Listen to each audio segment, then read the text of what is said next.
जब आप जो हो वो बात अगर आप कह नहीं सकते और आप कहने से संकोच करते हो तो आप वो नहीं हो जो आप समझते हो कि आप हो।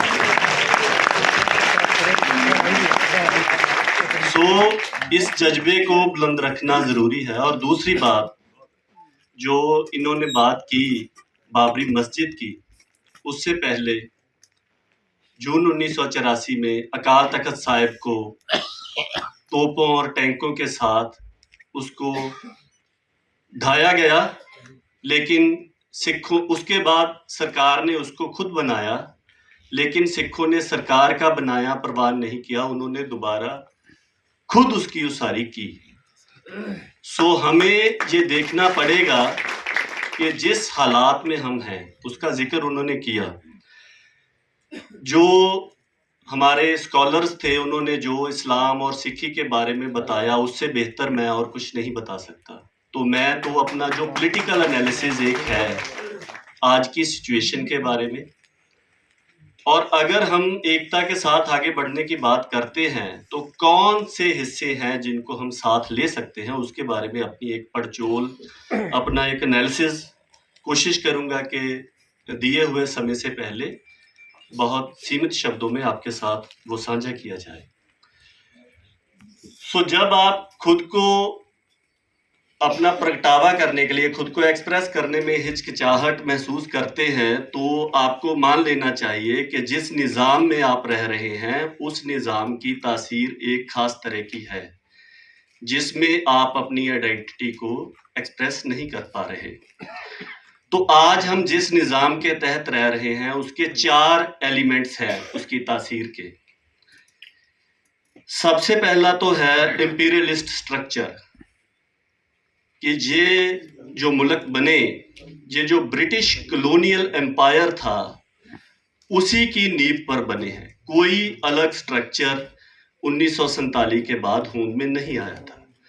और 2014 के बाद जो नया स्टेट क्राफ्ट हुआ है इंडिया में, जो एक नए राजतंत्रीय ढांचे की उसारी हुई है, उसने ये बात में अभी किसी को इन 10-11 सालों ने शक नहीं छोड़ा है कि ये उसी स्ट्रक्चर को इनहेरिट किया और उसी पर बढ़ा। और इसकी सबसे बड़ी जो इसकी एक क्या इसका फीचर ये है कि ये सिटीजन्स को उनकी इच्छा के, उनकी मर्जी से गवर्न नहीं करता, ये डंडे के जोर पे गवर्न करता है।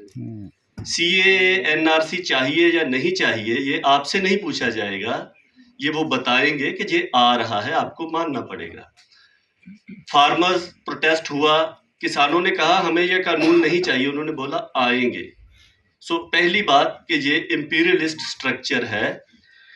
दूसरी बात, नेशनलिज्म और नेशन स्टेट बिल्डिंग, ये अभी इंटरनेशनली किस तरफ जा रहा है। जो नेशन स्टेट की एक कवायद चली, जिसे बहुत पवित्र बनाकर पेश किया गया पिछले समय में, अभी दुनिया के हालात जिस तरफ जा रहे हैं वो उसकी बीज जो है उस हालात का वो इसी में पड़ा है। और इंडिया के नेशनलिज्म का, नेशन स्टेट बिल्डिंग का ये खास फीचर है कि ये आपकी यूनिक आइडेंटिटी को प्रवान नहीं करता, ये इंडिविजुअल को आइडेंटिटी देता है सिटीजन होने की, लेकिन आपकी जो कलेक्टिव आइडेंटिटी है, मुसलमानों की मुसलमान होते हुए, सिखों की सिख होते हुए, खालसा पंथ होते हुए, उसको प्रवान नहीं करता।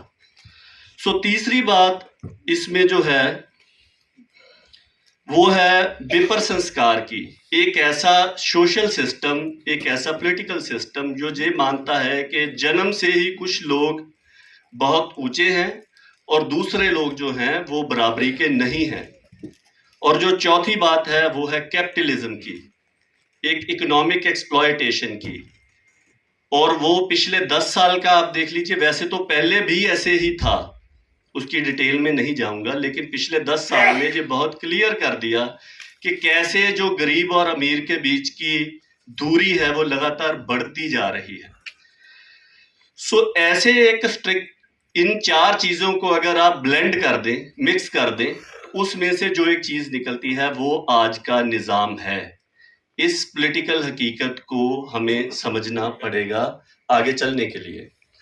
और दूसरी बात, जो आखिरी बात है कि कौन लोग हैं जो हमारे पॉसिबल अलाइज हो सकते हैं, उसमें पहली बात कि जो लोग स्ट्रगल कर रहे हैं या जो लोग ऑप्रेस्ड हैं इन्फोर्स्ड नेशनलिज्म से, जो लोग अपनी आइडेंटिटी को पेश करने से हिचकिचाते हैं, वो लोग हमारे पॉसिबल अलाई हो सकते हैं। और इंडिया में बहुत से लोग हैं जो इस ऑपरेशन